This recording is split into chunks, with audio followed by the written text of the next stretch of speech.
कभी कभी हम सब अपने हाथों की लकीरों को बड़े गौर से देखते हैं, है ना।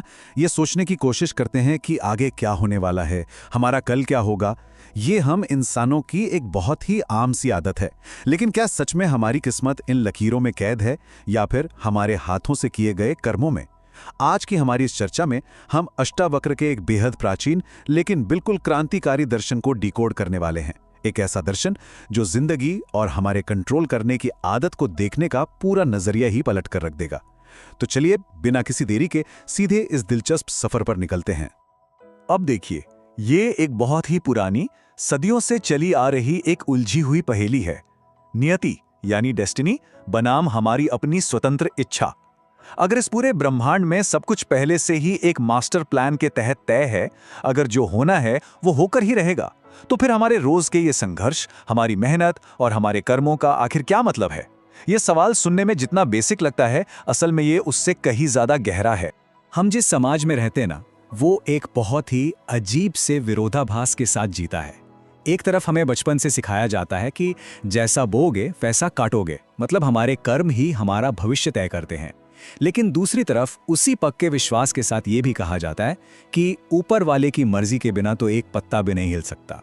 अब ये दोनों ही बातें हमारे दिमाग में गहराई तक बैठी हैं, लेकिन ध्यान से देखिए, ये दोनों एक दूसरे को पूरी तरह से काटती हैं।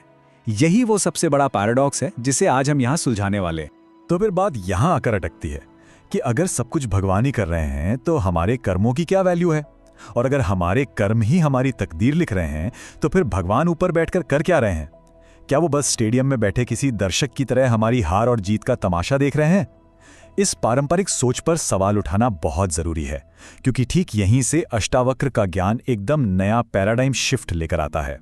आइए अब अपनी इस चर्चा के पहले अहम हिस्से की तरफ बढ़ते हैं, मन की प्रयोगशाला और कर्ता होने का भ्रम। चलिए अब बाहर की इस दुनिया से थोड़ा ध्यान हटाते हैं और अपने भीतर झांक कर देखते हैं कि असल में हमारे ये विचार पैदा कैसे होते हैं। ये पूरी अंदरूनी प्रोसेस कुछ खास स्टेप्स में काम करती है। जरा गौर कीजिएगा, विचार अचानक से बस एक बिजली की तरह चमकते हैं, फिर भावनाएं किसी समंदर की लहरों की तरह उठती हैं और बस उन्हीं के पीछे पीछे हमारी बॉडी रिएक्ट करने लगती है, हम कर्म करने लगते हैं। ये सब कुछ इतना ऑटोमेटिक होता है कि पता ही नहीं चलता। लेकिन फिर एंट्री होती है हमारे अहंकार की, हमारी ईगो की, जो झट से इस पूरी प्रोसेस पर अपना ठप्पा लगा देता है और कहता है ये मैंने किया है। अष्टावक्र कहते हैं कि बस यहीं हम कंट्रोल करने के एक बहुत बड़े भ्रम में फंस जाते हैं। और ये पॉइंट बहुत ही क्रूशल है। कर्मों का जो ये अंतहीन जाल है ना, ये बाहर से थोपी गई कोई सजा नहीं है।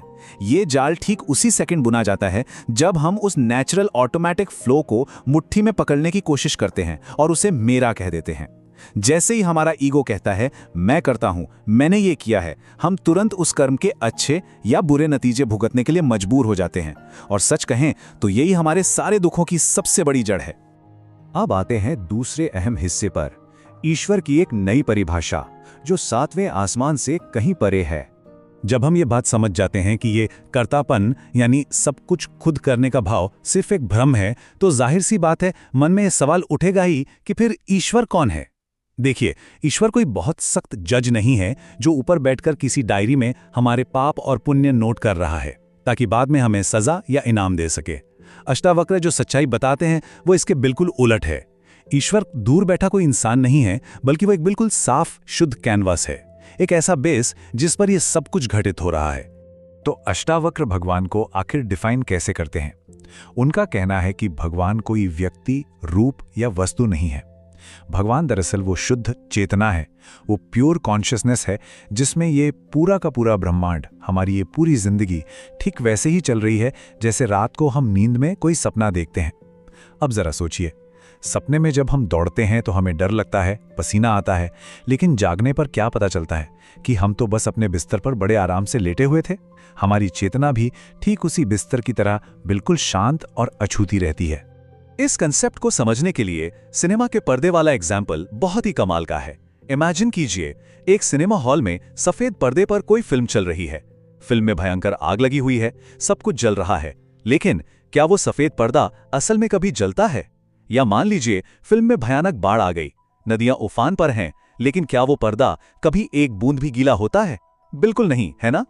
और मज़े की बात यह है कि ये एग्जाम्पल सीधा हमारी अपनी असलियत से जुड़ता है।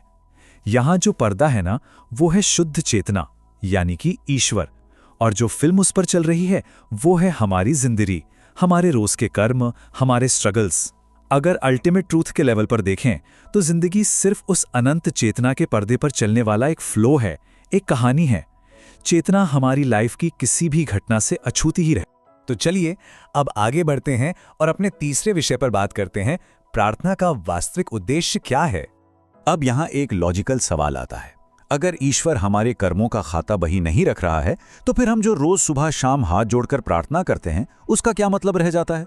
हम अक्सर भगवान के सामने जाकर कहते हैं कि प्लीज मेरी ये मुसीबत टाल दो, मुझे ये पास करा दो, मेरे इन कर्मों का फल बदल दो। ये तो एक तरह का लेन देन हो गया ना। लेकिन जरा सोचिए, अगर कर्म का नियम एकदम अटल है तो क्या ईश्वर उस नियम को हमारे लिए बदल सकते हैं? अगर वो ऐसा करने लगे तो फिर तो इस पूरी प्रकृति का, कुदरत का कानून ही टूट जाएगा। और यहीं पे अष्टावक्र के दर्शन से हमें एक बहुत ही गहरा थॉट मिलता है। बात यह है कि प्रार्थना का असली मकसद ऊपर बैठे किसी व्यक्ति का मन या फैसला बदलना नहीं है। इसका असली मकसद है खुद को बदलना, खुद को ट्रांसफॉर्म करना। जब कोई इंसान सच्चे मन से पूरी तरह सरेंडर कर देता है तो उसके अंदर का वो कर्ता, वो ईगो मर जाता है जो हर चीज को अपने कंट्रोल में रखना चाहता था। एक सच्ची प्रार्थना हमारे भीतर एक गहरी एक्सेप्टेंस लाती है। हमें यह समझ आने लगता है कि ईश्वर हमारी बाहरी परेशानियों को किसी जादू की छड़ी से गायब करने नहीं आते, बल्कि वो हमें ये रियलाइज कराने आते हैं कि हम इन परेशानियों से कहीं ज्यादा बड़े हैं। वो हमारे भीतर के उस हिस्से को जगा देते हैं जो सिर्फ और सिर्फ एक साक्षी है, एक ऑब्जर्वर है। अब ये साक्षी क्या चीज है? ये हमारे भीतर की वो एकदम शांत और स्थिर स्टेट है जो बिना किसी जजमेंट के और बिना ये क्लेम किए कि ये मैंने किया है, बस हमारे मन और शरीर के इस पूरे नाटक को चुपचाप देखती रहती है। जैसे ही ये कर्तापन का भाव, यानी मैंने किया वाला भाव, इस साक्षी भाव में बदलता है, यकीन मानिए हमारे कर्मों का वो सारा भारी भरकम बोझ बस भाप बनकर उड़ जाता है। आइए अब इस चर्चा के चौथे और बहुत ही प्रैक्टिकल हिस्से पर आते हैं, अहंकार रहित कर्म, यानी एक ज्ञानी का जीवन कैसा होता है। यहाँ पर एक बहुत ही ऑब्वियस सा और बहुत बड़ा डाउट मन में आता है। कई लोग अक्सर ये गलती कर बैठते हैं कि भाई अगर कर्तापन एक भ्रम है और सब कुछ अपने आप ही हो रहा है तो फिर कुछ भी काम करने की जरूरत ही क्या है? क्या इसका मतलब ये हुआ कि हम एकदम आलसी हो जाएं और अपनी सारी जिम्मेदारियों से मुंह मोड़ लें? लेकिन अष्टावक्र इसका एकदम परफेक्ट जवाब देते हैं। वो बिल्कुल क्लियर करते हैं कि कर्म कभी रुक ही नहीं सकते। ये पूरा यूनिवर्स, हमारा ये पूरा अस्तित्व ही एनर्जी और एक्शन से बना है। अपने अहंकार को, अपने ईगो को छोड़ने का मतलब लाइफ से कट जाना या भाग जाना नहीं है, बल्कि जिंदगी जीने के, उसमें पार्टिसिपेट करने के उस तरीके को बदल देना है। इस बात को थोड़ी और गहराई से समझने के लिए चलिए एक ज्ञानी व्यक्ति और एक आम इंसान को कंपेयर करके देखते हैं। अगर आप बाहर से देखेंगे तो उनके कामों में आपको कोई फर्क नहीं दिखेगा। दोनों नॉर्मल खाना खाते हैं, दफ्तर जाते हैं, अपने परिवार का ध्यान रखते हैं। असली फर्क बाहर नहीं, उनके भीतर होता है। जहां एक आम इंसान के अंदर हर वक्त एक क्योस, एक चिंता और हर चीज को कंट्रोल करने की बेचैनी मची रहती है, वहीं एक ज्ञानी के अंदर एक गहरा शांत सन्नाटा होता है। वो बाहरी दुनिया में पूरी तरह एक्टिव है, काम कर रहा है, लेकिन अंदर से वो सिर्फ एक शांत साक्षी है। जब ये गहरी बात पूरी तरह समझ में आ जाती है ना, तो मैं और ईश्वर के बीच की वो जो काल्पनिक दीवार है वो हमेशा के लिए गिर जाती है। जिंदगी का सारा स्ट्रगल खत्म हो जाता है और वो एक खूबसूरत सी लय में बहने लगती है। हर चीज को अपने हिसाब से चलाने की जो सनक होती है वो पूरी तरह गायब हो जाती है। फिर ना तो बीते हुए कल का कोई भारी बोझ रहता है और ना ही आने वाले कल का कोई डर। इंसान पूरी तरह से प्रेजेंट मोमेंट में, बस इसी पल में जीना सीख जाता है। ये सच में एक बहुत ही मेडिटेटिव और पीसफुल स्टेट है। अष्टावक्र के इस पूरे दर्शन का जो निचोड़ है वो इस एक बहुत ही खूबसूरत रूपक, इस मेटाफर में समाया हुआ है। हम अक्सर खुद को समंदर की एक छोटी सी कमजोर सी लहर समझ लेते हैं जो पानी के थपेड़े खा रही है, लेकिन असली सच्चाई तो ये है कि वो शांति, वो डिविनिटी, वो परफेक्शन जिसे हम पूरी दुनिया में बाहर खोज रहे हैं, वो कहीं और नहीं, हम खुद ही हैं। हम ही वो पूरा का पूरा विशाल समंदर हैं जो बस एक लहर का रूप लेकर अपने ही साथ खेल रहा है। तो आज की इस पूरी चर्चा को समेटते हुए यहाँ एक ऐसा सवाल है जो सच में भीतर तक झकझोर देता है। वो भारी भरकम बोझ जिसे हम मेरी जिंदगी, मेरी अचीवमेंट्स, मेरी टेंशन कहकर जिंदगी भर ढोते रहते हैं, क्या अब उस बोझ को हमेशा के लिए नीचे रख देने का वक्त नहीं आ गया है? सब कुछ कंट्रोल करने के इस भ्रम से आज़ाद होकर अपने भीतर की उस अनंत शांति को महसूस करना ही अष्टावक्र का असली इन्विटेशन है। इस बारे में फुर्सत में बैठकर जरा गहराई से सोचिएगा जरूर।